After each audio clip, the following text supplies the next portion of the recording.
Tom mengeluarkan kembali motor balapnya yang telah berusia 40 tahun untuk sebuah misi khusus. Ia ingin membuktikan bahwa meskipun usianya sudah 60 tahun, semangat dan antusiasmenya masih sama seperti dulu. Dalam misi ini, ia harus menerbangkan sebuah jet generasi ke-6 hingga mencapai kecepatan 10 Mach.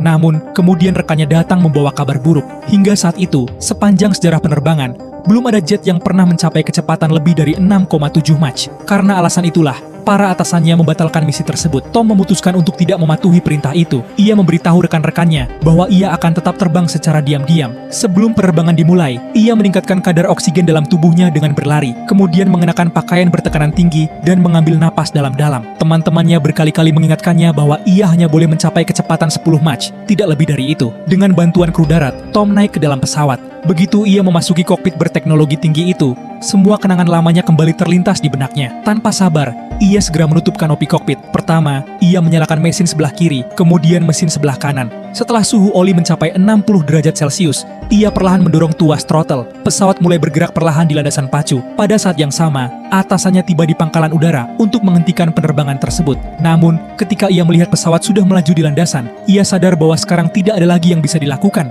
Tanpa membuang waktu, Tom mendorong throttle hingga penuh. Pesawat melesat cepat di landasan, dan hanya dalam waktu 12 detik, ia menarik control stick, sehingga pesawat menanjak ke langit dengan sudut 30 derajat. Ketika kecepatannya mencapai 3,5 Mach, ia mengaktifkan mode scramjet. Karena kecepatannya yang sangat tinggi, tubuh Tom terdorong kuat hingga menempel ke kursi. Tak lama kemudian, pesawat berhasil menembus kecepatan 7 Mach. Di tengah penerbangan itu, sang atasan memasuki ruang kendali dan berteriak meminta Tom menghentikan penerbangan. Namun Tom mengabaikannya. Ia menyalakan afterburner dan kembali menambah kecepatan. Pesawat kini melampaui 8 Mach. Pada saat itu, Tom melihat suhu oli meningkat dengan sangat cepat. Namun karena mesin masih bekerja dengan normal, ia mengambil risiko dan mencoba melakukan manuver belokan berkecepatan tinggi. Saat mencapai 9 Mach, bagian luar pesawat tampak seperti sedang terbakar.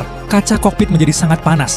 Lampu-lampu peringatan berwarna merah mulai berkedip dan pesawat mulai bergetar hebat. Tak lama kemudian, pusat kendali mengirimkan peringatan adanya beban berlebih, overload. Namun Tom tidak merasa takut. Dengan seluruh tekadnya, ia menatap panel instrumen, mengatupkan giginya, dan memutuskan untuk menyelesaikan misi tersebut. Akhirnya, pesawat berhasil menembus kecepatan 10 Mach. Semua orang di ruang kendali bersorak gembira. Sebuah rekor dunia baru telah tercipta. Namun sesaat kemudian, Tom mengirimkan panggilan darurat. Tiba-tiba, sebuah benda terbang aneh muncul tepat di atas pesawatnya. Benda itu tampak seperti pesawat futuristik dengan kecepatan yang diperkirakan melebihi Mach 16. Yang paling mengejutkan, benda tersebut sama sekali tidak terdeteksi oleh radar. Beberapa saat kemudian, Tom kehilangan kontak dengan pusat kendali. Lampu-lampu di kokpit mulai berkedip. Alarm berbunyi tanpa henti. Lalu tiba-tiba mesin pesawat mati. Sesaat setelah itu, cahaya terang yang menyilaukan meledak di langit. Ending yang buruk.